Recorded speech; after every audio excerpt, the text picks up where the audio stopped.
Connor might not know this is happening because he doesn't get Discord notifications. I Like, messaged him, understandable. Oh, okay. but like no one's screaming. Like, hard to work. Okay, guys, presentation time. Welcome to the lecture. Uh, I did not create this presentation actually. I stole it and like changed it a little bit from this other wonderful coach called Leaf. Good job crediting.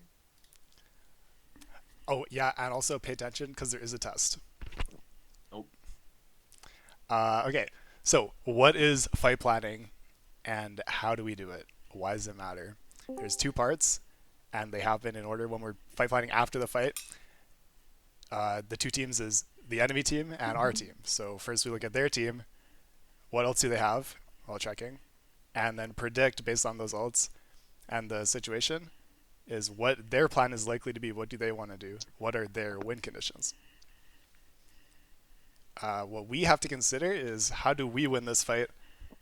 And our fight plan can be split up into four categories that Leaf made. So these are offensive, defensive, and then we can think about our neutral setups, and we have creative fight plans. So offensive fight plans are good when we are up in ults. Um, what do you guys know about offensive fight plans? What does that mean? Like you're up on ult and you wanna go fast. Yeah, like basically go fast, go first. If you force an engagement, you can just win because you have the better ultimate, the better ult economy. And then we have defensive fight plans. So this can work when we have defensive ultimates, or if we want to use, we can use aggressive ults in a defensive way, or we can trade ults for space, meaning like give space to the enemy in exchange for their ultimates. Then we have the neutral setups, defensive setups, and offensive approaches to breaking neutral setups. And this is related to, on the defensive side, we can think about our positioning setups, our kill boxes, and our angles. And when we're on the offense, we want to think about pathing. How do we get towards the enemy or towards the objective? What splits we want to take, and what space we're controlling with those splits if we decide to take a split. And neutral setups happen when the in comps where the ults are inconsistent, like poke and dive, or when we don't have any ults, like a first fight. And we got creativity, the last one. What is a creative fight plan? That this could mean like pretty much anything, but one way to think about it is like high risk, high reward strategies, uh, deep flanks, deep angles, going for crazy picks where you might get traded, you're likely to get traded. But we would want to do something like this in an unwinnable fight, or a fight that we predict to be unwinnable, like they have a massive ult advantage, or an overtime fight. And we can prevent the enemy from doing something like this by basically scouting it out. So if they want to set up like a crazy deep flank angle to surprise us with their creativity, then we can scout to prevent that. Does that make sense?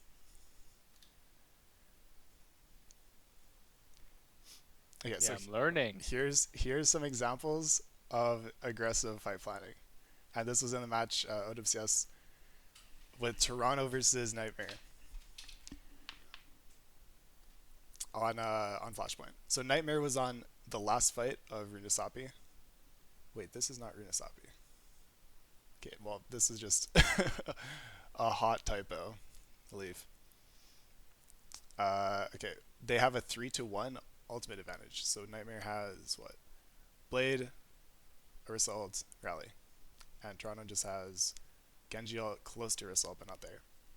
So Toronto wants to set up for an overtime fight. Uh, they probably want to farm some kind of ultimate, take their time, get their angle. But Nightmare knows they have an advantage, so they plan for their aggressive fight plan. They push forward outside of this. You see, like where the red speed ring is. They push through this area, this line, with Rally, so they can layer Rally and Blade, and then force the fight past the choke point here, and they win the fight based off of that. Because they have an ultimate advantage, they can stabilize and win the resources on this other side of the choke point. So this is good for securing a point on defense and offense. Here's one more example. Nightmare has to push Toronto off high ground, so Nightmare is coming out of spawn here on like the defending side, and Toronto's on high ground on the right side here. So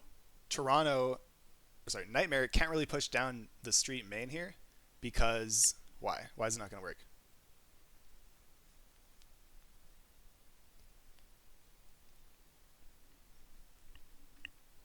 Repeat the question. Sorry. Why I was can't writing Toronto just Nightmare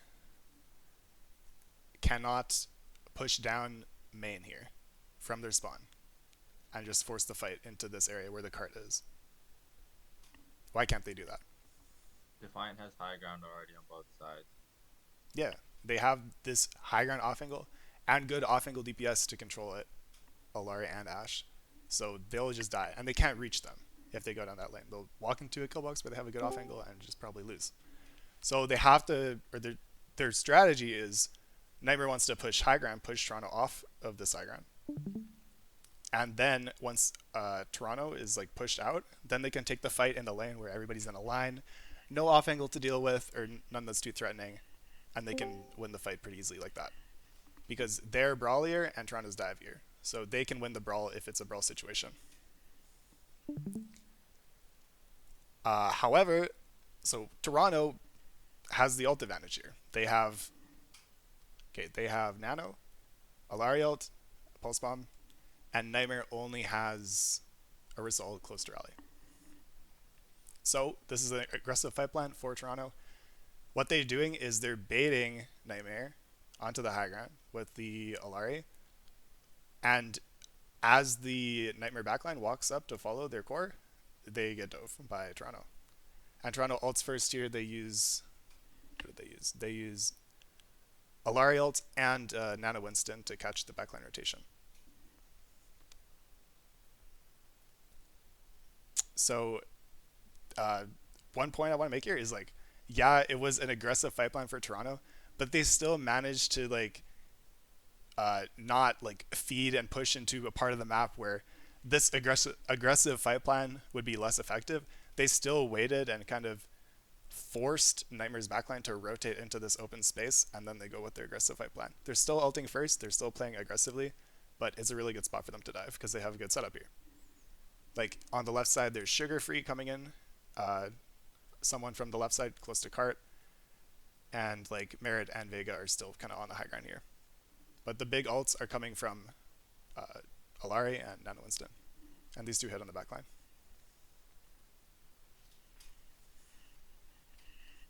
Okay.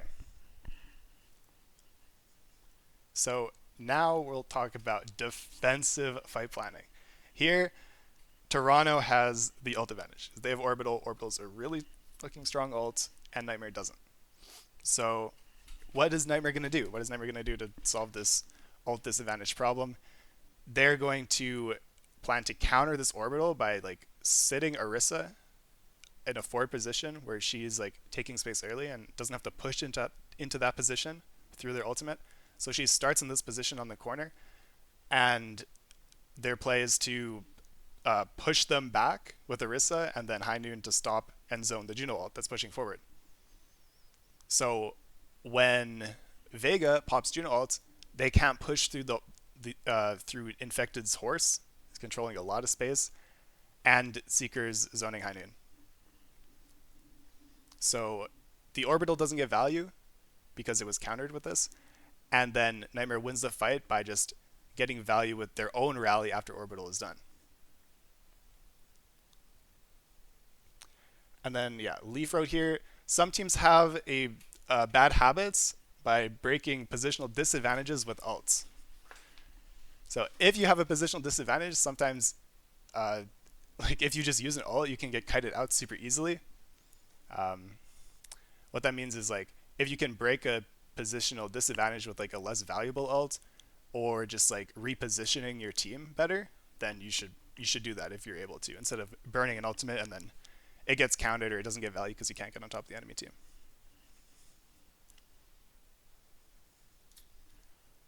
Okay. Neutral setup. So neutral fights, like we talked about, when no teams have ultimates here, this happened on King's Row, where if you guys watch this match, it was like a very, very long fight where like it looked like both Orissas were just completely AFK, neither is pushing. And it's because they can't. All the lanes are accounted for. They're both getting pocketed. Um, there's no real opportunity to engage. So we can look at this setup here. We have the high ground lane where someone is playing, and Infected is matching this lane on the defensive high ground. And both Briggs are up top high ground as well. Genji is on like the left side angle, kind of towards point. Vega here is far left off angle, and she gets an LOS on someone, and also the left side high ground where the enemy is sitting. And Merit's on the right side on low ground here. Seeker is on off angle right side from his perspective, and can see towards point. And the fact Seeker is here means that it's going to be difficult for them to force point. And this is why, if you can't clear this off angle, it's going to be hard to force an engagement, because this off angle is controlled by Seeker, and it's hard to clear him out in this position. He gets pocketed by Brig. He has really good cover. Like, we can deal damage to him, but we can't really force him out. So this kind of situation, sometimes you just need to poke and prod, see if you can force resources from the enemy, see if you can make them make a mistake, see if you can make a rotation like onto them. But if you can't, if the space is being controlled too well by the enemy team, then what you might have to do is just farm an ultimate. If you can't force point, then you just have to farm an ultimate first and then engage with this ultimate. And yeah, interesting enough here, the hotel is not used because it kind of sucks. And it's pretty isolated from the rest of the fight here.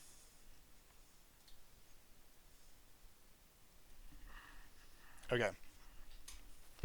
So another neutral setup is, okay, here's an example with Dive Hybrid.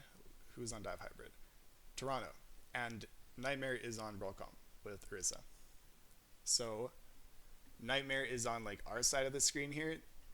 Sorry, yeah. Nightmare is on our side of the screen here with Juno left side, Ash right side, and Orisa trying to push point.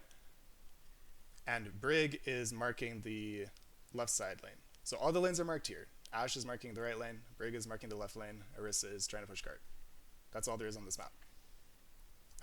Toronto cannot really fight into this, because what happens if Toronto just jumps over Infected and tries to go for Ash or Juno or Brig?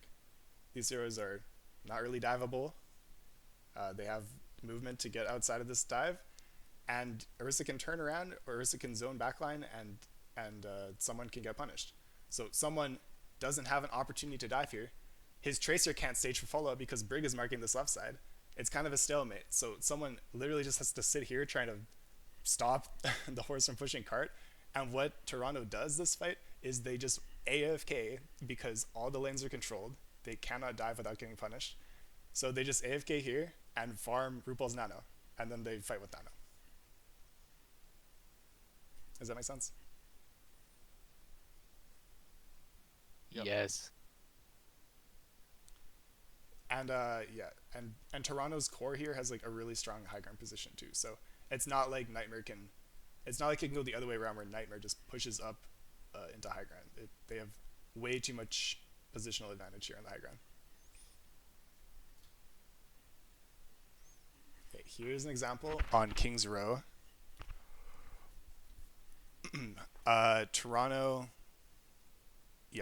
has long range angles comps. They have Zen instead of Break here, and Ash. So, okay, what does Leaf say?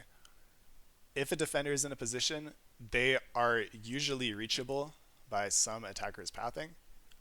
So Nightmare, the attackers here, they need to somehow break this hold, and it's a really strong hold. It's a triangle, right? Like Orisa's on cart, the apex of the triangle, and then the left side is Juno, right side is Ash, Zen. Insanely high damage coming from the right side here, and like good damage coming from the left side, it's pretty lethal, and they're in a very safe position. Like, they can't not get to Zen easily. He's so far away. And Orisa's zoning them back.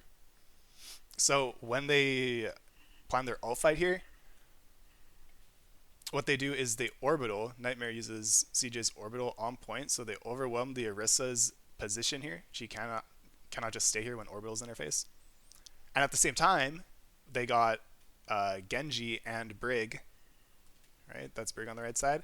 Genji and Brig contesting Merit. So if this doesn't happen, what are Genji and Brig going to do? They could try and go in with the orbital and like go down main. But because of their pathing split here, they get a really easy access route to Ashe, and they just get on top of that main source of lethal damage and distract it or kill it while their orbital is up. So this makes it more likely for someone to lose the resources that his team would otherwise give him. If Merit and RuPaul were uncontested, they were more likely to win this fight.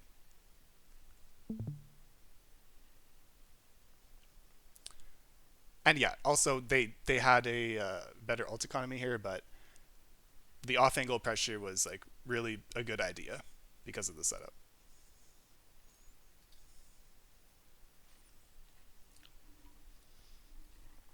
Okay, we talked about creative fight plans. When do we want to use a creative fight plan? So Nightmare uses it here because Toronto has a big ult advantage. They have like 4 ults, and Nightmare only has 1 really bad ult, which is Heineken. So Cass just sits behind them and hides and flanks, and they just 3, 2, 1 engage and look for a pick, basically. So the most important part of this kind of strategy is just, well, not getting scouted, of course, and also timing it with your team. So if Seeker reveals himself too early here, he's super isolated. He just insta dies. But if his team is positioned forward enough to scout for him and also engage on his timing, then this can work if he gets a pick fast enough. Like, if you get 1 pick here, you're way more likely to win, even if they use their ultimates right away, because it's a 4v5. Here's another situation where... Who uses this? Yeah. So RuPaul's team, Toronto, uses a creative fight plan. They're on dive hybrid, and they have to push out of this like really terrible low ground. And this is difficult. Like, why is Alari Ana played on this map? Because it's really great open sightlines and really big high grounds. But like, they're slow, so it's difficult for them to make rotations and like for example, if they wanted to push through the left side choke here, they could be pressured. They're super slow and vulnerable. So what RuPaul decides to do instead is he flanks the right side high ground to take space. He doesn't really land either of his cooldowns, but because it is timed well, like he's peeking right as someone is jumping, and like as you can see, Admiral's looking at someone and not RuPaul right now. So this plan works. He gets an off angle. He kind of ruins their defensive setup, and because of his aggressive flank where he did not get scouted and punished, he gets close enough to get value. And this worked to force Nightmare off the high ground. And Toronto wins this, even though they have a big ult disadvantage. Like, as they're diving here, they're already kind of on top of this brig. CJ hasn't even popped Juno ult yet. What makes this not an aggressive plan? It is an aggressive plan, and they're trying to go first. But normally you wouldn't just solo flank your Ana, basically, because you can get punished by doing something like that. Was anything involving a flank with like a character that doesn't usually do that considered creative then? No. I mean, if your default, like as a flanker, if you usually want to flank, then that could be your default for an aggressive fight plan. But I wouldn't consider Ana flanking as like something you want to do every fight if you're up in ultimates. Because if Toronto is up in ultimates and they have like a strong positional setup where they don't have to do something this risky, then they probably won't do something this risky. Because if they get punished, they could lose that fight where they otherwise would have won if they just played normally. Like if you play normally and you play aggressively while you have an ult advantage, then you'll probably win, as long as you like scout any enemy shenanigans. Like, it's easier to punish enemies that are trying to do this. Like, from Nightmare's perspective, it's easier to punish RuPaul than it is to come up with their own like crazy flank aggressive fight plan. It's like higher reward for less risk. Does that make sense? Thank you. Yeah. So this is one case where it did not work. Nightmare is down in ultimates. I think this is like close to being match point on map 7, so it's like, yeah, it's getting pretty crazy right now. Cass, Seeker, yeah, this is Seeker. Seeker goes for another like camping corner camp flank, and they just are trying to walk into gardens here. Like Toronto's just trying to walk into the garden, but they just turn around and see Seeker and kill him instantly and win the fight. So hey, it doesn't always work. And this was super risky, obviously, because he's like deciding to do this quote unquote flank by just camping like right on top of their supports. So that's the risk, basically. If the pro players try and do this, so it's not as, I mean, you could say that it's not a troll. Like it kind of made sense, but it's like balancing the risk versus reward. Obviously, when it doesn't work, you look stupid. Like Seeker looks stupid when he dies here.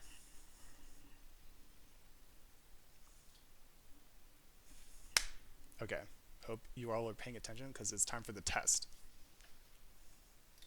And I answer. No, Yay. not allowed. What do you do when you're up in alts? Aggressive. Aggressive. Fight plan. Yeah, good job. And also be prepared to layer, because I know you guys, and I know G will tell you guys that just because you use one ult aggressively and the enemy responds trying to win or survive this, you need to use another ult, and you cannot hesitate. What do you do when you're down in ults? Defensive fight plan. Defensive. Yeah. What else do you need to consider? Like, what does it mean? What does defensive fight plan mean? Like Can I what they're answer? trying to plan to Yeah. do. It's using defensive ults or using offensive ults but in like a defensive way, Okay, or giving up space. true. Like if you can kite an ultimate and you can re-engage with your own ultimate, that's a good, valuable defensive fight plan. And that can work if you're down in ults too. And also I added here, if you're down in ults, if you're really down in ults, you can use a creative fight plan. So you can use a defensive ultimate, yeah, clearly. Or you can counter an enemy ult if you have ultimates that can counter other ultimates, like we just saw with High Noon versus Juno ult. I say you can catch an enemy ult. You guys know what I mean when I say like catch an ultimate? What does that mean? Kill them.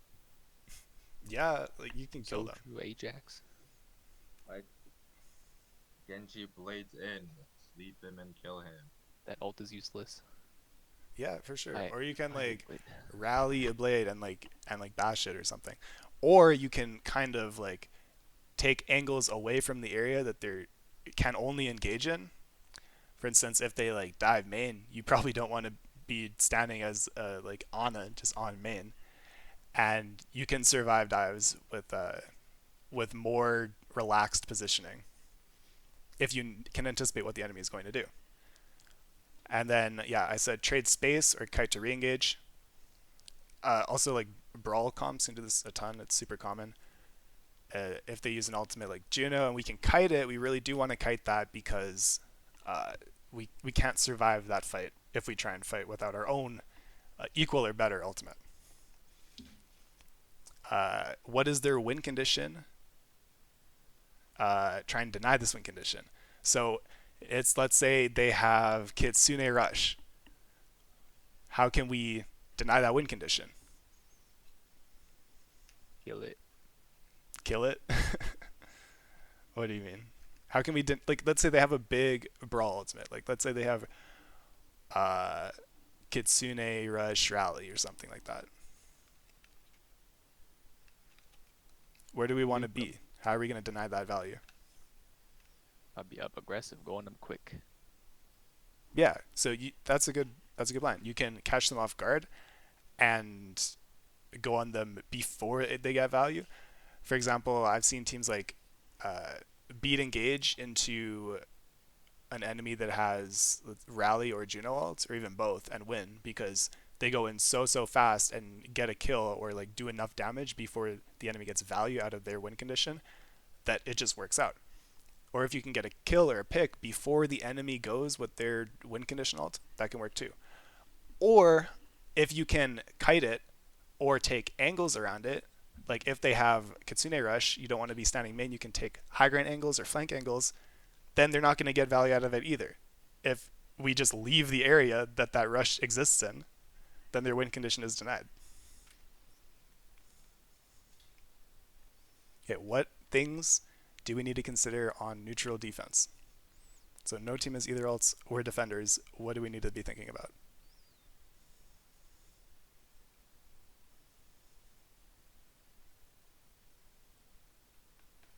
Farming ults.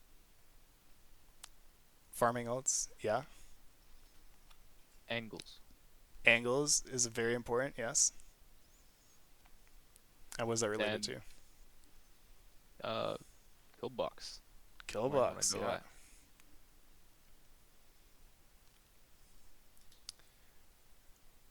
So And where you're setting up. yeah, The whole- pretty the much whole deal. that's the things that we need to check off the box here is what is our kill box?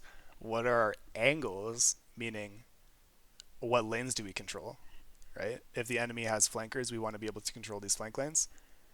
And our whole positional setup depends on this. What do we need to think about when we're on the offense?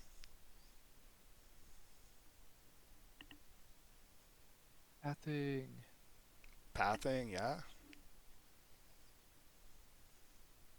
What else? Taking space in a safe manner. Yeah, space. Basically pathing. And Yes. splits. Yeah, splits are good. That's a pretty good coverage. You can control more space by doing a split, or if you need to make a rotation to get closer to the enemy, get in a better spot to fight, or your comp is like wants to just be closer together, then you can make a rotation together. Or some of your team can rotate and some of your team can split too. That works. Like Juno, for instance, back on when we saw the King's Row, she was not stacked with Orisa. Why? Because she's not going to get as much value if she's stacked with Orisa. She doesn't need to be stacked there. She's not vulnerable where she is because her team is controlling all the lanes of the map, so she can't be pushed there. Might as well get value by not stacking, creating her own off angle. So what can we do on the neutral offense? How do we actually approach this? When there are no ults, we can kind of decide to do these things. We can match lanes. So if they have a flanker we talked about, we can match that, mark it. We don't want to let their tank run at us either, especially if they have like Juno or Orisa. Those heroes are pretty fast. So something to stop the main angle, something to stop the off angle, and a backline position in a way where they're not going to be demanding too much resources from our team. Like they don't want to just be getting shot at for free. And that's how we maintain map control. So as we have this angle set up, we can try and apply point pressure, and we can farm an ultimate. So applying point pressure is good because it puts the defenders in a worse position. They have to deal with like two things at once. They have to deal with the point not being capped.